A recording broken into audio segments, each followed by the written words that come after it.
It's officially welcome back from the holidays to all our viewers in Nigeria and those watching us online. And regardless of wherever in the world you're watching, want to say a warm welcome to us this morning on Breakfast Central. Thank you for joining us. For the next 3 hours, we'll be taking you around some of the biggest political and economic stories in the country. I am Olive Emodi. And it feels good to be back here. I'm Jeff Hanson, reporting live here on News Central's Breakfast Central. Unfortunately, as we would like to have our third co-host, he would be away for a while, and I'm sure you know why. We broke the news to you yesterday that it's about celebration, and with good news comes good cheer. So he needs to take some time off, spend some time with his family, and ensure that they enjoy the bundle of joy that it comes with being a father, and of course, and not forgetting to a mother, talking about his wife. And we're talking about Benga Agborowa.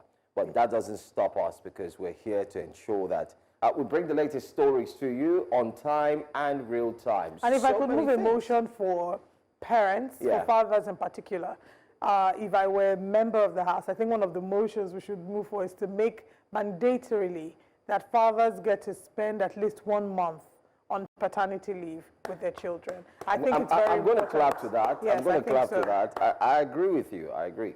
I think they should spend, yes. I agree. Because the father needs time to bond with the child as well. And also because it is a joint responsibility, raising the child. 10 days typically, and which is what we have in Nigeria. It's not really enough for fathers to be able to bond with their children, or get to know the child. And they take turns. Yesterday was such a struggle for Benga. They take turns looking after the kids at night. When they're newborn, they feed every 2 hours. So I'm hoping that rather than talking about prayers in emails, these are some of the ways in which we can advance the quality of life of Nigerians and Nigerian workers, and we can begin to explore that. Honestly, when I think about these things, I think all of you should run for office at some point. You should maybe be a legislator, because I feel like... What party are you going to... That's a very tough question. That's the issue. People are in the party that the youth thought would be the right party for them are now jumping ship. That's the really sad thing, because it feels like even if you have genuine decisions and policies that you want to put forward, you have to learn to play politics in the way that these people play politics. They say to catch a rat, you have to know how a rat works. And you might be the best candidate, but in the wrong political party, or the party that doesn't have as much influence, you just be like a needle in the stack of hay. So anyway, time will tell. Once again, our best wishes to Benga, his lovely wife, as they navigate this new journey as parents. That's right. But let's talk about something that caught our attention, a video that was posted on social media yesterday. And in this video, the report, or what we could deduce from this video, is the fact that a man driving on the road saw someone who had had an accident, and in his own benevolence, picked him up, brought him to the hospital. But the staff, the medical personnel there, refused to carry him. I won't tell the story. Let's take a look at this video. People, they should bring out the patient. I just see them on the road, carry them. You say people, they should bring out the patient. See what you are saying. It's not. You say people, they should bring it. You, what are you doing? I don't understand. You don't understand what? I have already bring the patient here. Do you want me to do your work? What are you saying? Oh, it's not your work. The person that brings out you are on camera that you are saying it's not your work. You are on camera. You are on camera. You are saying that I'm recording you. What nonsense? I just assist some people.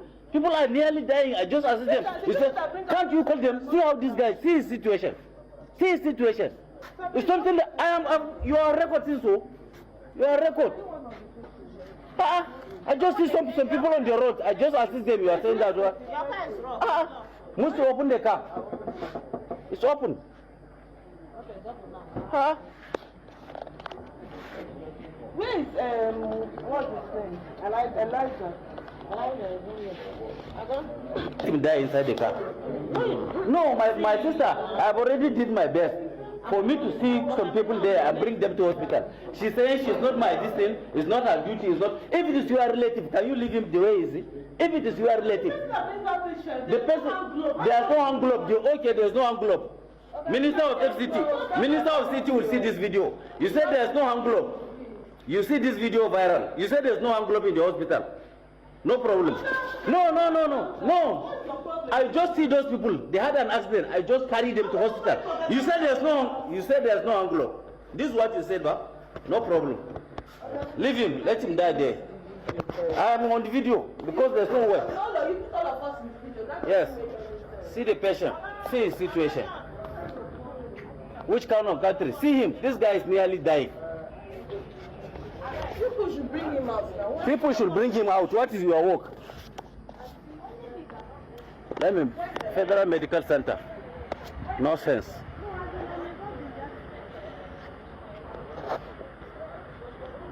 Accident on emergency unit. I brought a patient. All of them are relaxing. Nobody will come and pick the patient. Yes, the guy is nearly dying because they say so. First of all, we apologize for, that gory picture there of the video with the man's head. But that video raises a lot of concerns. It raises moral concerns, legal and ethical red flags. There's so many things wrong with that video. And unfortunately, this is the reality of what happens a lot in Nigeria's healthcare sector. We don't talk about it as much, but there are people who feel afraid. I think we even should applaud the man for seeing somebody who had an accident on the road, stopping to pick him, because what we typically see would be people who speed up. And the reason they will speed up would be they don't want to be implicated. They don't want to get there and be forced to make a statement or accused of having a hand in whatever happened to the patient. Section 33, I believe, of the Constitution provides for right to life. And if by your actions or omissions you deprive a person of their right to life, then you certainly should have a case to answer. The Nigeria Medical and Dental Association Code of Conduct definitely has, I'm sure they should have something to say about this action of negligence. Maybe I should quote some legal references as to what this, how we can judge this matter. Section 20, sub 1 of the National Health Act provides that a healthcare provider, health worker, or health establishment shall not refuse a person emergency medical treatment for any reason. Of all reasons to even bring up is that they didn't have hand glove. What is the value of human life when it comes to, when we look at our Nigeria's healthcare sector, what really is the value of human life, Joe? That somebody was in the car. And you know that in medical emergencies, time is of the essence. 1 minute is enough to turn around a medical emergency.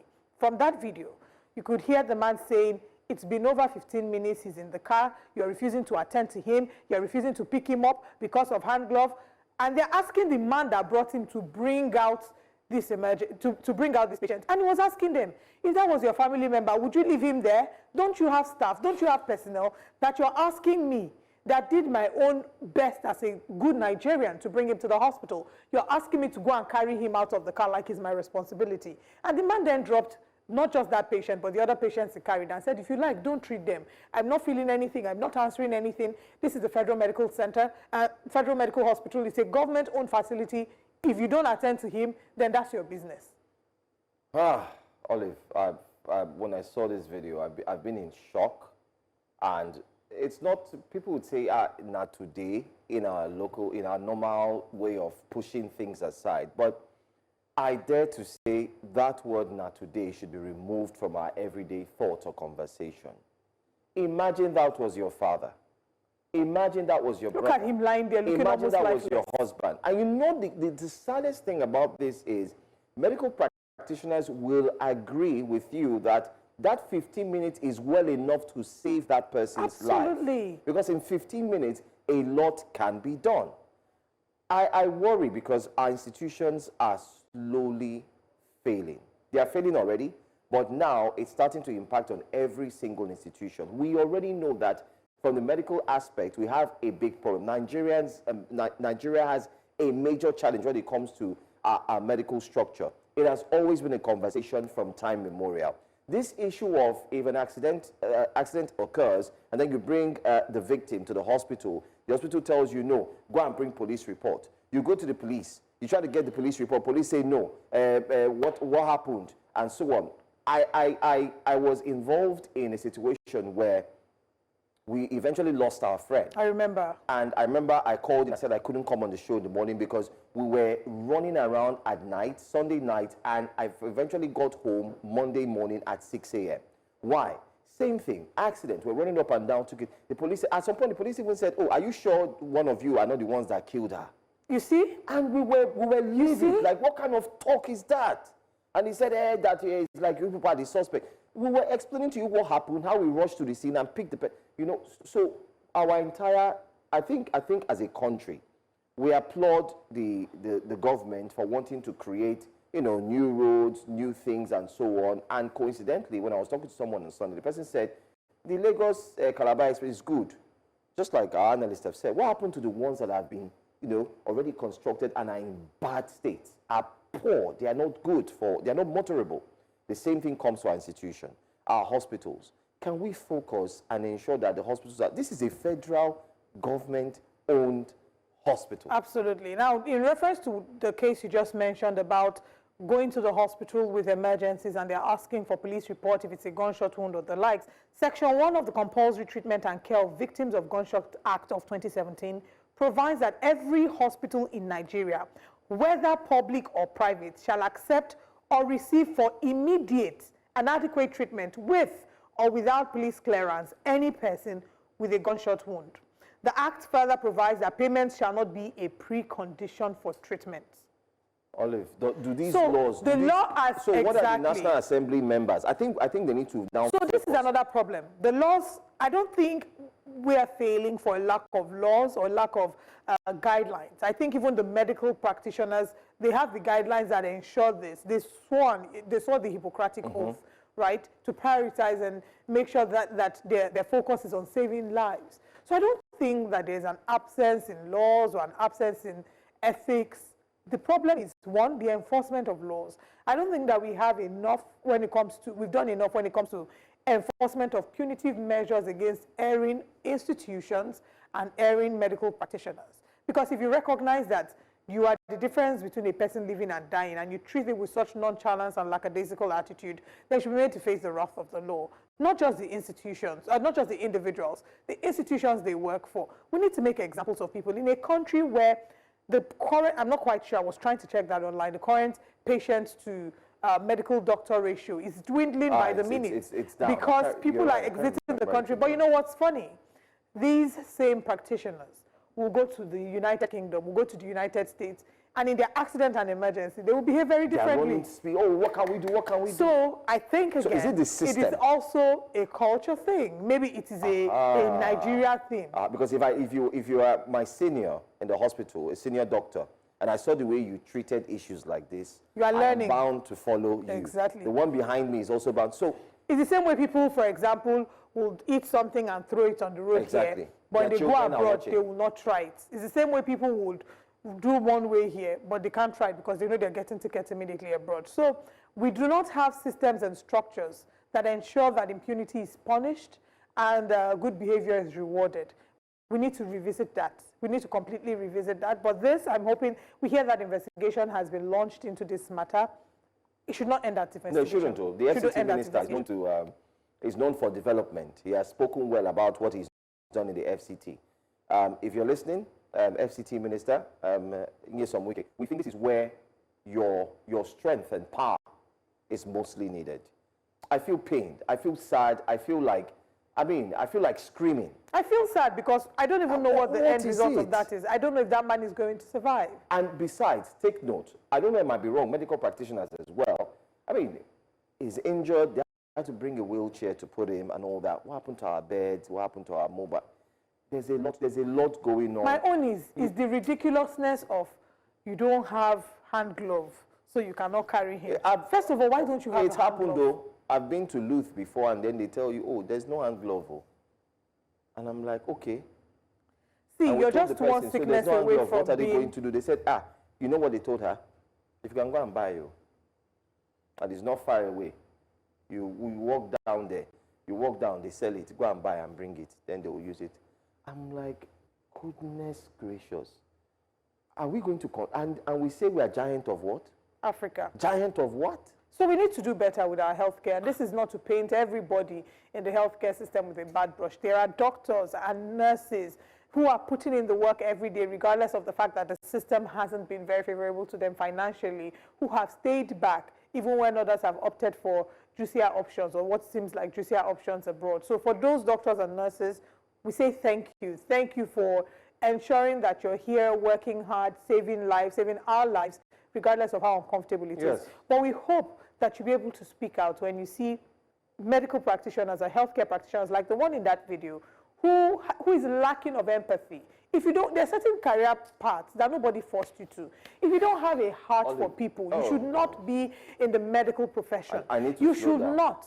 You should not. You have no business. If you don't have a heart for empathy, you have no business being a doctor or a nurse. If you hate your job, you should not be in the police. The police is not a dumping ground. And it is because we have a shortage. It is not side hustle. It is not side hustle. We have a shortage of job opportunities for people, so people just find their way into whatever is available. That's why you start to see people acting in this manner. We need to flush out the system. There needs to be an overhaul, a complete overhaul. In Nigeria, you are one sickness away from your worst nightmare. Yeah. One sickness away from being poor, and your money cannot completely save you. Impoverished and one sickness away from being bedridden or dead. When people go abroad to have kids, I hear people say, oh, they're traveling abroad because they want to give their children passport. No, it's not necessarily because of passport. There are people who say, look, I want to be able to be certain that my life is prioritized, that I trust that this person will do everything within their power to save my life and the life of my baby. Absolutely. Have you heard horror stories of women in labor in Nigeria here? When they will say, open your leg, my dear. You know how you before. Now, I've heard women share gory stories of how they haven't been treated with kindness and empathy in the labor room. There are hospitals who do the work, but we cannot ignore the fact that there are a lot of bad eggs in the healthcare sector and they need to be flushed out. And you wonder what the Medical Association is doing. You see, when we say there's systemic failure as a country, sometimes I sit down and I think about it, especially when you look at the children you've given birth to. You start to think and wonder, okay, what is the hope? What's the future?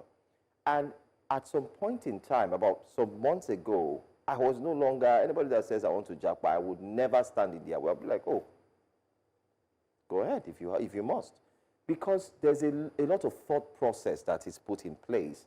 You think about see the educational sector. Look at how we are struggling. Look at those kids that suffered just 3 years ago while we were in our old studio. There was strike consistently. Now they've managed to finish. Guess what?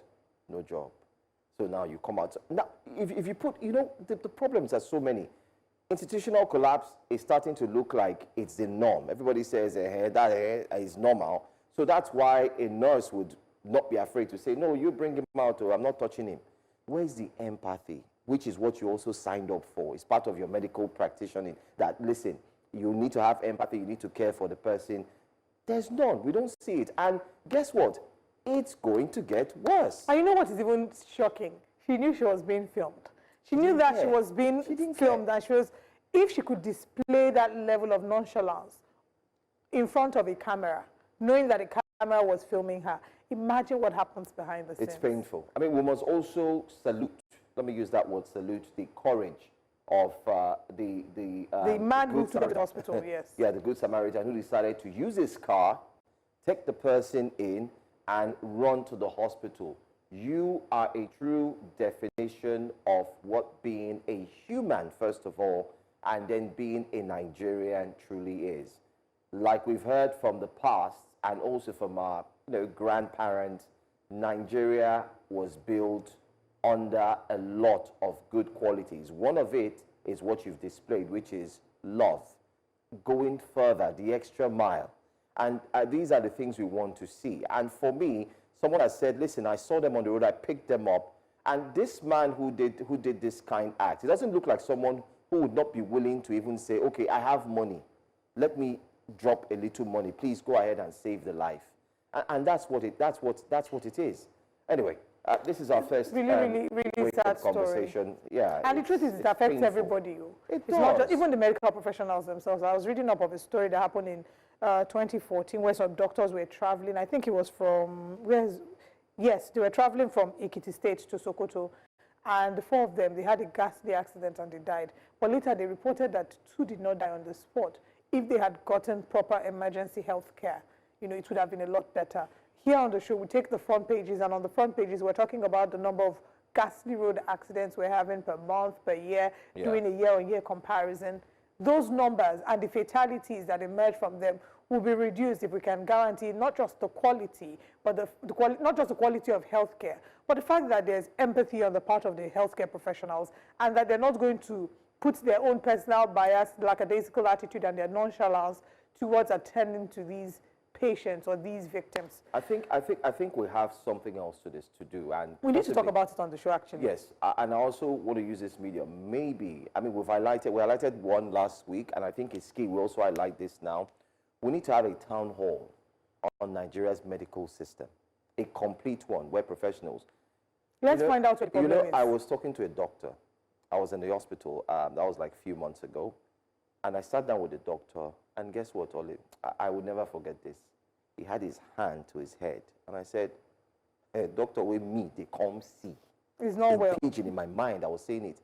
I said, are you okay? He said he's tired, that he's overwhelmed, that he has not eaten since morning. And that even affects the quality of care. That after he checks me up, please, he will need to go for 30 minutes and eat. And that's exactly what he did.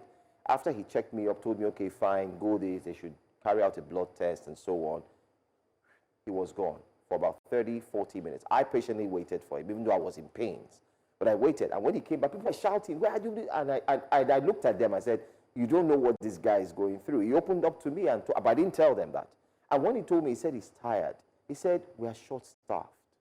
It's just me, catering to everybody from morning or from afternoon up until this night. So we either need to do a detailed report on this, a town hall, and then we can get the stakeholders, the doctors, the nurses, the midwives. Let everybody come together. If I tell you all, let's get the police officers. Even slumped. One of his colleagues slumped and died in Louvre just because of working hard. And he said he regrets why he didn't leave to what's that African country he mentioned? There's this African country, I'm trying to remember.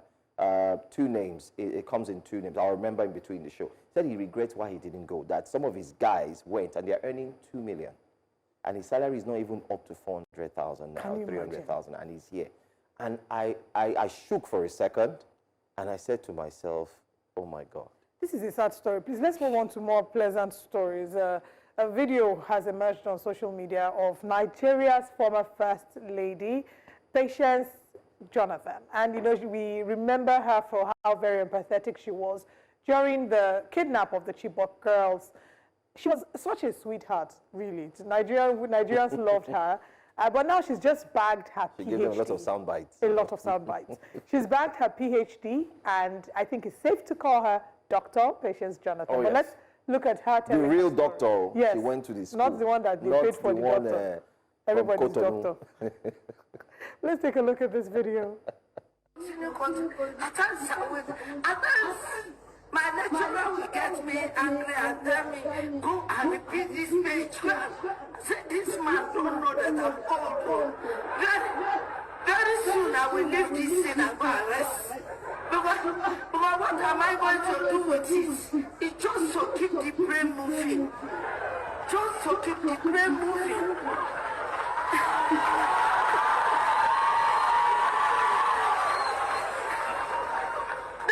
Give you glory. That thing that seems impossible. And that's Nigeria's former First Lady who has bagged her PhD. Now, bear in mind, she really went through the process, and at some point she said, she asked herself, what is she going to use it for? But don't forget that she made a lot of impact during her time. Where her former president, Goodluck Ebele Azikiwe Jonathan, was president of Nigeria. We know her to be very outspoken. She did indeed speak against a lot of indiscipline, talk about the insecurity in the land. And then she also, to show that she really loved education. This is a clear indication of what we're saying, because remember when she called the teachers? That's where the popular voice notes and sound bites came. Not only you wakako. Yes. And then she talked about the death of the kidnap of the girls, and how she was so sympathetic with them, and she burst into tears. And then she called God and God and God. There is God. That's what she said. There is God, though. Yes, and all the things we're doing. But I think that in this particular video, a number of things that stand out for me. The end of the video, at the very end of the video, she said, if Patience Jonathan can do it, you younger ones, you can. And I thought that was very impressive. Patience Jonathan will be 68 in October this year. So if a 67-year-old woman could have gone to school, gotten her doctorate degree, regardless of who you are, how old you are, nothing can stop you. If you dream it, you can do it. She said it was important for her to do it, and regardless of the stumbling blocks, it was important for her because she needed to keep the brain working. Scientists and researchers will tell you that we don't end up using a large percentage of our brain. There are many of us who don't exercise the depth of what our brain can do. Going to school and studying is a way to activate and exercise your brain. So if you've been thinking about going back to school to pick up that extra degree, certification, or course, maybe this is your reminder. So congratulations to Dr. Patience Jonathan on becoming or bagging her PhD. And for those who like to, get extra doctorate degrees from, like Joe said, Cotonou, I'm hoping that they can go. Honestly, I used to appreciate that thing before. I have to laugh. And I still appreciate it because if they give me doctorate today, I will collect. So I'll say doctor. From my, but no, you're not a PhD doctor. You have an honorary doctorate degree, but you're not a PhD doctor. But we have many people who have honorary. Chimamanda has tons of honorary doctorate degrees. You will never hear her call herself. I think we should use this medium to address this issue, Olive. Sometimes, we do have some of our distinguished guests to join us on this show, and they tell you, "Oh, I'm a doctor, please address me." So the problem is that sometimes I want to ask. That's why the ones that have the PhD doctor now have to even put PhD now in front of their doctor to let you know that, look, it's not doctor that I paid for. Please, is it PhD? It seems like it's a trendy thing. So Entertainers, and then there's so many celebrities. MSSC, PPI, somebody said APC, PDP, LP, NPP, in brackets and all lined up. And then, like one of our guests rightly said, after you travel to Cotonou, you spend some time. There was a time it was trending where celebrities were. That's what I was saying. Up in, That's what I was saying. A lot of actors. Everybody's becoming a doctor. And I feel like it then waters down what that thing is. If, for example, my university says, you've done us proud with the way that you've carried on, the way that you've contributed to the media, you've made us proud, we would like to give you an honorary doctorate degree. That's a well done, it's a commendation. But there's one particular school that comes to mind, one particular university. I want to call their name so bad. So I'll tell you the name when we go there. I think you know them. I know one. They give every Tom, Dick, and Bolaji a doctorate degree. People need to calm down with that honorary doctorate degree. It's losing the effect. Do you know how many emails I've received? Maybe one day I will put one of the emails. Doctorate degree that I pay for. That is one that they'll tell you to pay a certain amount for. 2.5 million. Then you have to pay this, pay that. Then you have to pay for the valedictory, service and everything, and then the celebration. You alongside a few persons. That one is not different from award ceremonies where they reach out to you and say, we want to give you an award for Broadcaster of the Year. All you need to do is pay. I say pay what? If you don't think I'm deserving of that award, please don't give it to me. And I'm using this as a public statement. Like, there's no point. If you don't think that I don't deserve it, then don't give me. Why am I paying you? For me, it waters down the credibility of your award and makes it feel like it's highest bidder. Well, because one did last year and they didn't give me the award. If they thought I was deserving of the award, they'll have still given me. But they said I should come and pay tickets or whatever. Anyway, let's move on. Bottom line, I think for me personally, this should be my 23 or 24 years in the media. I have never. Me too. Gotten an award. Oh, okay. I wanted to say I've never gotten. I have never paid for. I thought you were going to say pay for. Yes. And the reason is because, I'm sorry, but it's my personality. I don't believe in awards. I don't. And that's okay. I just don't. Because at the start of my career, getting to about 7, 8, then I started encountering these people who will tell you, oh, you know what, you're doing fantastically well. We listen to you on radio. You are fantastic. Great voice. Your show is good. Sponsored. You deserve an award. I'm like, oh, yes, let's go. And then they say, yeah, however, you might have to pay this amount. I'm like, oh, I have to pay for it? Nah. Then so in all fairness, not all awards do that, right? I've won a number, and to be fair, of all these people, there are only 2 people who have asked me to pay, and I turned the both of them down. Every other one was, legit. They did their thing by themselves. So I'm just telling you so that you don't just close your eye completely and paint everybody. It's a personal thing. Unless that's your personal decision, but not every award is fraudulent. There are some awards I've gotten that are so loving, so caring, and they're like one-on-one, they're letters. Okay. And I love it. I cherish those ones. Okay, let's move on from awards. Do we have time for our third wake-up conversation? Basically, we really don't, because we have to move on and go straight. But let's quickly touch it. A video is online. A video has been circulating online from yesterday. The man, otherwise known as Jandor, has gone back, and this time it was a mini, I like to call it a mini press conference. In that press conference, you would see the former PDP gubernatorial candidate, where he was seated with a caucus of the PDP. And they said they have collapsed completely the structure of the PDP, and they're now moving with Jandor to the APC. I wonder how PDP would respond to this, collapsing a whole structure in Lagos State. But wait, I wish I could have gone to go and cut out the clip to where I said, oh, he's joining the APC. Who was I interviewing? I've forgotten. I said it on this show that, oh, Jandor is going to join the APC. So after he joined, this one now he's going back. Anyway, let's watch the video quickly because of our time. And then you can react with all of these stories online. In Lagos State, PDP structure in Lagos State from ward, state level, and align with His Excellency Jandor to become NR to APC. The incumbent publicity secretary of the party of PDP, who happens to be the spokesperson of PDP in Lagos, who is authorized by law of the party and of the country Nigeria to speak for the party in the state of Lagos, has just spoken, and he has informed us that the entire structure of that party is collapsed and they have moved en masse into APC. But this doesn't come as a surprise. Everybody is moving.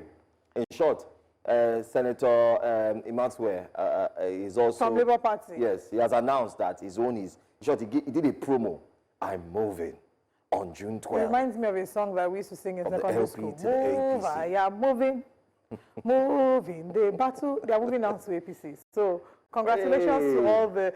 I don't think it comes as a surprise. Are they strong enough to collapse the entire structure of PDP in Lagos?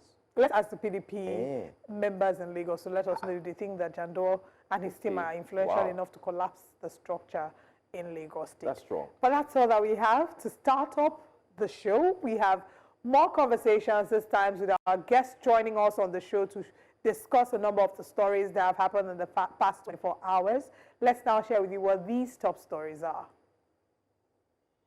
This morning on Breakfast Central, we'll be looking at the Benue attacks, the latest on the Benue. Armed bandits attack Benue community and injure residents, looting properties.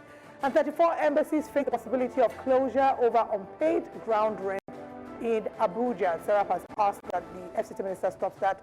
Igbo group calls out President Tinubu, saying that he failed Southeast and can't secure 25% vote. Army chiefs frontline troops in Kaduna to combat insecurity. The newspaper front pages. Join us for this. We'll open the phone line so you can share your thoughts as well.